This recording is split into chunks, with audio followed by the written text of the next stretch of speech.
ketahuan banget kamu masih ngarepin Mas Reza. Mobil box yang biasa dipakai buat ngantar makanan-makanan beku. Kamu itu sudah menyakiti. Dan di tengah keramaian itu, Mirsa tampak sedang memilih sayur.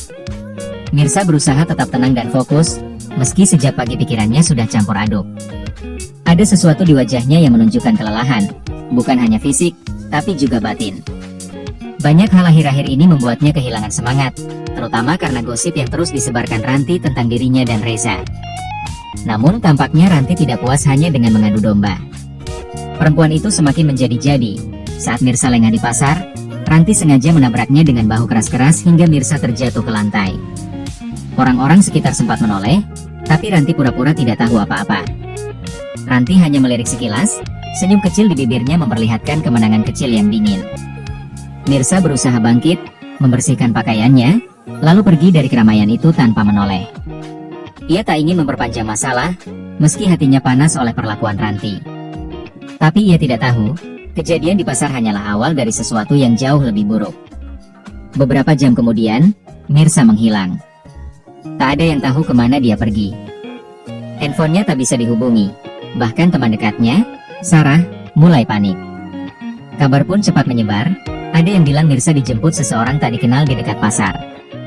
Sementara itu, sebuah mobil box putih terlihat meninggalkan area dengan kecepatan tinggi. Di dalam mobil itulah Mirsa berada, tubuhnya menggigil hebat.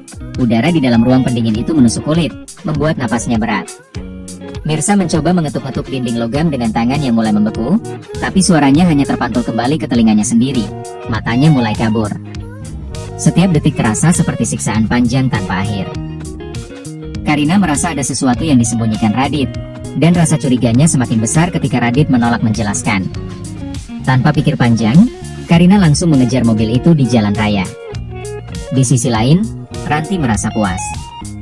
Ia tidak tahu bahwa tindakannya kali ini akan berbalik menjadi bumerang besar.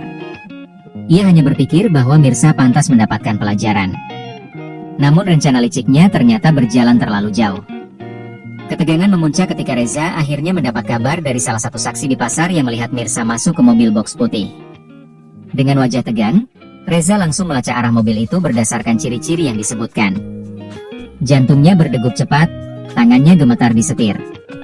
Ia tak peduli lagi pada aturan lalu lintas, yang penting baginya hanya satu, menemukan Mirsa sebelum terlambat.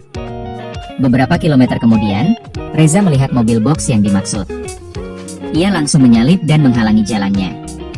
Sopir yang panik menepi, bingung kenapa ada pria yang tiba-tiba turun dari mobil dan memaksa membuka pintu belakang. Orang-orang di sekitar mulai memperhatikan. Reza berteriak meminta kunci, suaranya parau dan penuh kepanikan.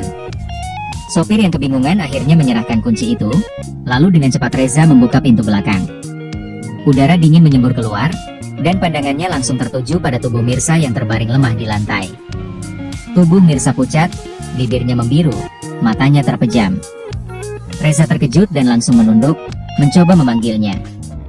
Orang-orang yang melihat ikut panik, beberapa berlari memanggil bantuan.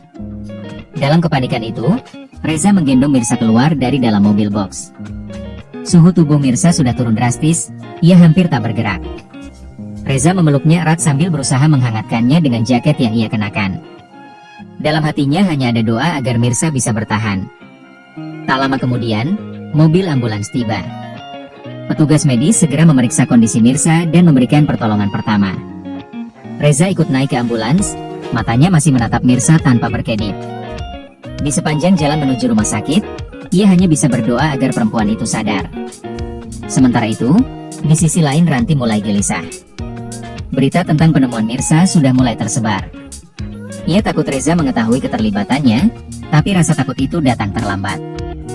Semua orang sudah tahu bahwa Ranti adalah orang terakhir yang terlihat bersama Mirsa di pasar.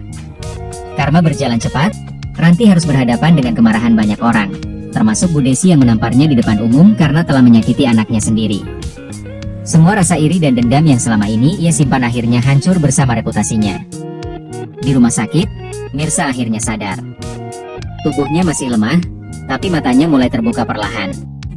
Reza yang setia menunggunya di samping tempat tidur tampak lega luar biasa. Meski tanpa kata-kata, pandangan mereka sudah cukup menceritakan semuanya. Rasa syukur, haru, dan ketakutan yang baru saja mereka lalui. Kini semua orang tahu, kejahatan sekecil apapun bisa berbalik menjadi malapetaka.